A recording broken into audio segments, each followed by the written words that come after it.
Dharmabytes is brought to you by Free Buddhist Audio, the Dharma for your life. Our work is funded entirely by donations from our generous listeners. If you would like to help us keep this free, make a contribution at freebuddhistaudio.com/donate. Thank you, and happy listening.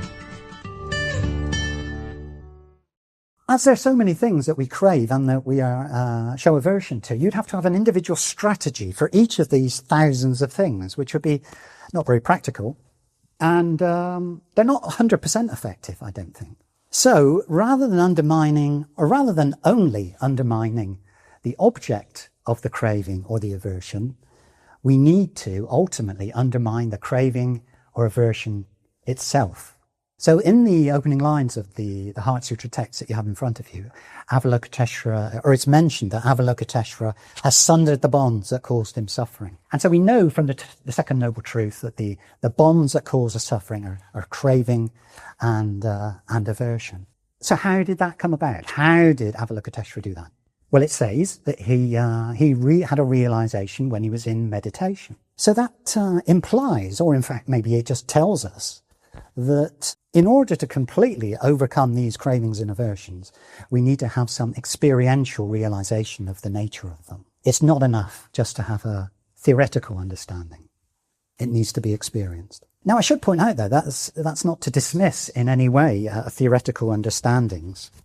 I'm not suggesting that we shouldn't study any of these teachings. On the contrary, in fact, I think it's vitally important.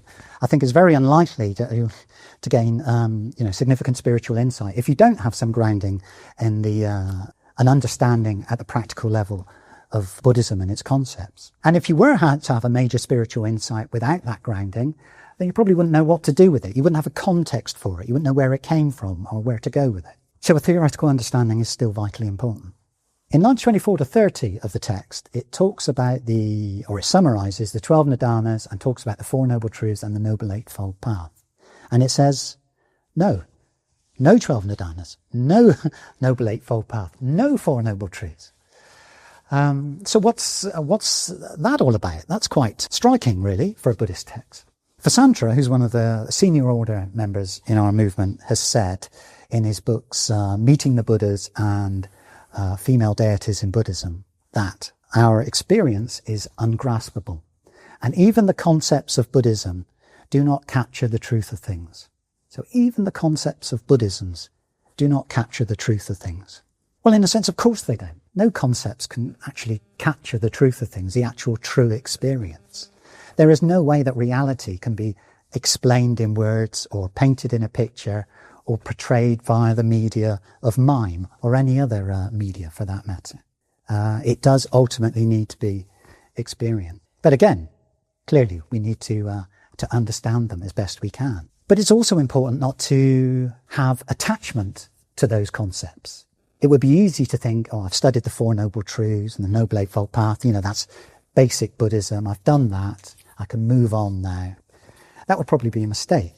Because I think those of you who've studied these concepts more than once tend to find that you get additional things out of it when you subsequently study them. Things that you didn't realize were there before, meanings that you didn't realize were there before.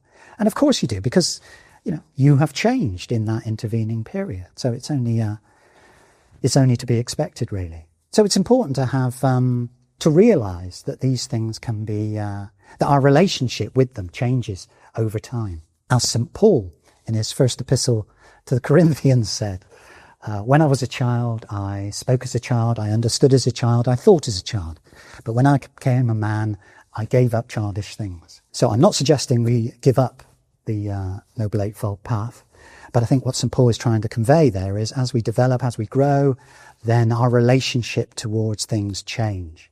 And so it is with the concepts of Buddhism. We should understand that they're not reality itself, and should have a loose hold on them, preferably no hold at all, really. And these are the things that I think the Heart Sutra is seeking to remind us of continually. And we do need, I think, continually to be reminded. So I'll just finish now with another quotation from Sangharakshita, the founder of our movement, who said that to get to reality, you have to destroy all your ideas about reality. We hope you enjoyed today's Dharmabyte. Please help us keep this free. Make a contribution at freebuddhistaudio.com/donate. And thank you.